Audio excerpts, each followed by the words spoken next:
Découverte de la vie sur Mars, SpaceX se prépare pour son essai en vol numéro 11, Axiom accélère sa station spatiale, Orbex finit un grand jalon, Blue Origin s'approche de l'autosuffisance sur la Lune, Relativity Space assemble ses étages et grand jalon chez Stockspace et les lancements de la semaine. Bonjour à toutes et à tous, je suis Christophe Paget et bienvenue à Espace News pour votre revue spatiale hebdomadaire.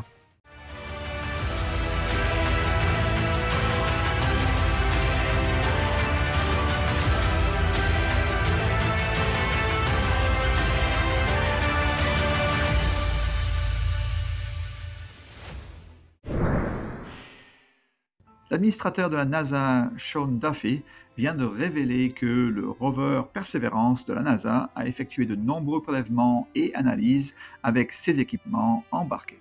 La communauté scientifique a ensuite étudié durant les derniers 12 mois les résultats d'échantillons du lit de rivière asséché au cratère de Jezero et a finalement conclu qu'il ne trouve aucune explication pour réfuter les éléments microbiologiques détectés par le rover. Donc, jusqu'à ce que les échantillons soient retournés sur Terre et de nouveau analysés, nous avons la meilleure théorie qu'il y avait une vie ancienne sur Mars. On commence la revue de Starbase avec la construction des fondations pour l'unité de séparation d'air en face du site de lancement qui progresse. Au site de production, SpaceX a sorti de la Star Factory son démonstrateur de premier étage version 3 pour finir son assemblage dans la mégabaie avant d'être testé au site de Massey. Le premier étage numéro 15, celui qui avait d'ailleurs volé durant l'essai en vol numéro 8, a été attrapé par les bras du Mechazilla et à présent de retour au site de lancement en préparation au vol d'essai numéro 11. Il a effectué un essai moteur statique de tous ses 33 moteurs. On ne sait pas combien de moteurs ont été réutilisés pour ce test. Il est bien sûr revenu au site de production et le pas de lancement numéro 1 a ensuite été reconfiguré pour recevoir le Starship numéro 38, celui qui volera avec le premier étage numéro 15 pour l'essai en vol 11 dans les semaines prochaines. Cette semaine, Axiom Space nous a montré sa montée en cadence avec des pièces fabriquées par Thales Alenia en Italie pour sa station spatiale. On voit bien que le secteur spatial n'est pas seulement en forte expansion sur le domaine des fusées privées, mais également sur les stations spatiales privées. Orbex a fini les tests au sol de tous ces systèmes en simulant un lancement.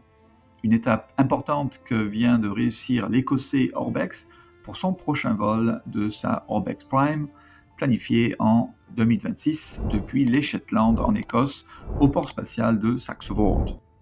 Blue Origin, la compagnie de Jeff Bezos, a travaillé sur une façon d'utiliser les ressources lunaires pour être autosuffisant au lieu de transporter des matériaux coûteux depuis la Terre, sous un projet financé par la NASA.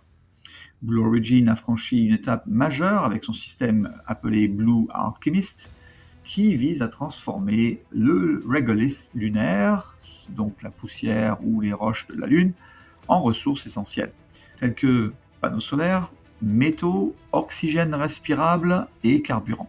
Cette technologie permettra des missions lunaires et même martiennes durables, tant robotiques qu'humaines.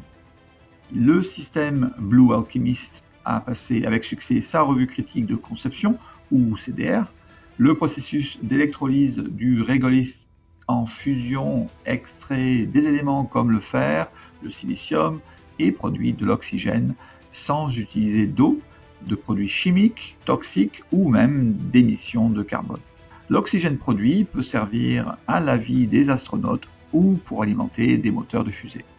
Donc, ce système transformateur est prêt pour des démonstrations autonomes en environnement lunaire simulé l'an prochain. D'après Blue Origin, cela promet de rendre les atterrissages lunaires jusqu'à 60% moins chers, de réduire la masse des piles à combustible et des batteries et de permettre l'établissement de bases permanentes alimentées par énergie solaire fabriquée sur la Lune. Blue Alchemist ouvre la voie à une présence humaine durable sur la Lune, à l'exploration de Mars et même des missions dans l'espace lointain grâce à des stations de ravitaillement construites à partir de ressources lunaires. Donc, Blue Origin entend également fabriquer sur Terre des cellules solaires émettant zéro carbone à partir de sable. C'est bien une affaire à suivre. Relativity Space continue à nous montrer les progrès de sa fusée Terran Air. Elle a fini la fabrication de la zone complexe arrière contenant les moteurs, ainsi que la fabrication des tronçons de son premier, même aussi deuxième étage.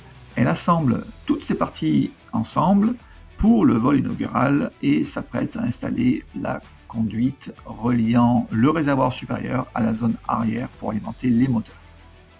Elle a terminé la fabrication et l'assemblage des premiers moteurs pour son vol inaugural planifié en 2026 et va à présent commencer ses tests d'acceptance. Restons aux États-Unis. Stockspace vient de finir les tests de qualification structuraux de son deuxième étage pour sa fusée Nova. Ils ont effectué plus de 100 cycles de pressurisation cryogénique contrôlés par le logiciel de vol. Le résultat des tests structuraux montre que la structure excédait les besoins en termes de chargement. Mieux vaut cela que pas assez, bien sûr. Donc bravo à Stockspace pour cette réalisation importante. Le 5 septembre, CASC a lancé une longue marche 3C depuis la Chine pour sa mission Chang'e 29, un satellite expérimental ou de recherche scientifique et technologique, mais on ne sait pas plus.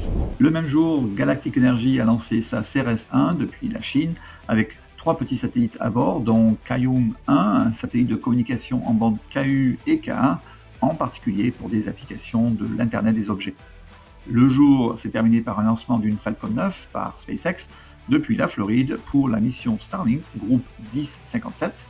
Le premier étage a volé pour la 27e fois et a atterri sur le drone ship Just Read the Instructions. C'était d'ailleurs le 500e réutilisation des premiers étages de Falcon 9, un impact environnemental grandement réduit. Le 6 septembre, CASC a lancé une longue marche 6A depuis la Chine pour sa mission Yaogan 40, groupe 3, un lot de 3 satellites de reconnaissance et d'observation de la Terre. Le même jour, SpaceX a lancé une Falcon 9 depuis la Californie pour une mission Starlink groupe 17-9. Le premier étage a volé pour la 20e fois et a atterri sur le drone ship Of Course I Still Love You. Le 8 septembre, China Rocket Company a lancé une Smart Dragon 3 depuis la mer Jaune en Chine pour sa mission Constellation Geely Groupe 5, un lot de 11 satellites du constructeur automobile Geely pour supporter sa conduite autonome et sa connectivité. Le 9 septembre, CASC a lancé une longue marche 7A depuis la Chine pour sa mission Yaogan 45, un satellite de reconnaissance militaire ou de renseignement en orbite géostationnaire. Le 10 septembre, SpaceX a lancé une autre Falcon 9 depuis la Californie pour sa mission SDA Tranche 1 Transport Layer B, un lot de 21 satellites constituant un réseau maillé de communication crucial pour la défense, la détection des menaces et la transmission rapide de données aux États-Unis. Le premier étage a volé pour la 6e fois et a atterri sur le drone ship Of Course I Still Love You.